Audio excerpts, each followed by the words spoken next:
Hey, what's up? This is Austin Womack from KC Speed and Sport.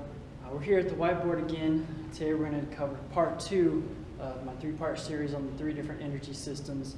Last week in part 1 we talked about the phosphagen system, and this week, part 2, we're going to talk about glycolysis. So let's go ahead and get right into it.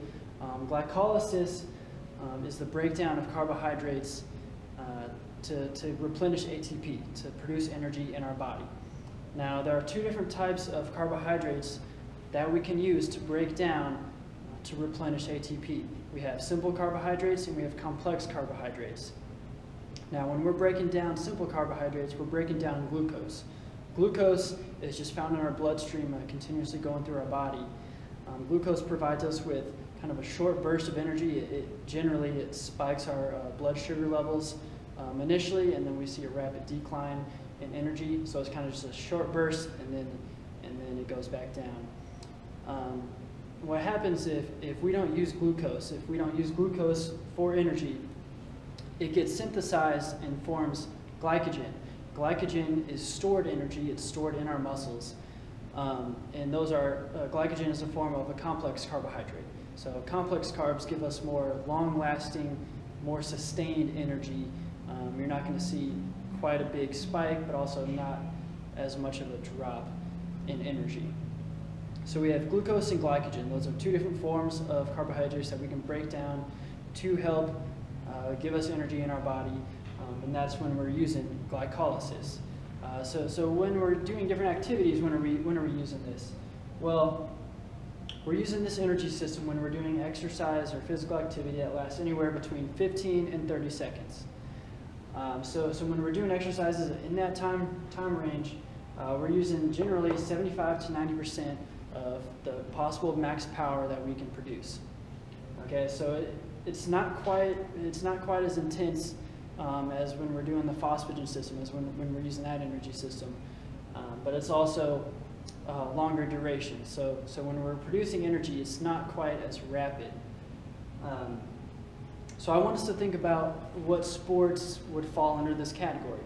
We talked about this spectrum here in last week's video, where we have power here on the y-axis, endurance here on the x-axis, and kind of how Olympic weightlifting sports would fall in this category, and like an example would be a marathon runner for this category down here, where they're on far sides of the spectrum.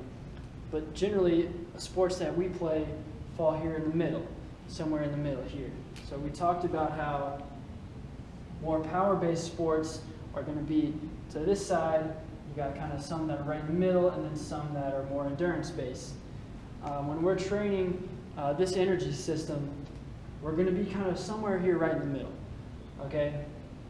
So some sports that would fall into this category, I would say, would be soccer, basketball, even lacrosse, for an example, because we need to be powerful in all those sports. Those all involve very powerful movements, but we also need to have a little more, a better base of conditioning, I would say, for those sports. But at the same time, when we think about training for those sports, again, like I was saying in the last week's video, we don't want to do just slow, low intensity, long duration conditioning, because that's not what we do in our sport. When we're in this time frame here, when we're in these percentages, training out of that and training low intensity is not going to get us the best results. So the main point of this 3-part series is we want to find out what energy system we use in our sport, and then we want to use that energy system when we're training for our sport. Okay? So when we're training this energy system, we want to use work to rest ratios here between 1 and 3 and 1 to 5. So that means if we're doing an exercise or a sprint that lasts 20 seconds, okay, that's our work. Our rest should be anywhere from a minute to a minute 40 seconds. Okay, that's going to give us enough time for our body to rest, so that we can train in this percentage. If we do less rest than that, then we're not going to be able to get to this high of a percentage of max power, and we're not going to be training in this system anymore.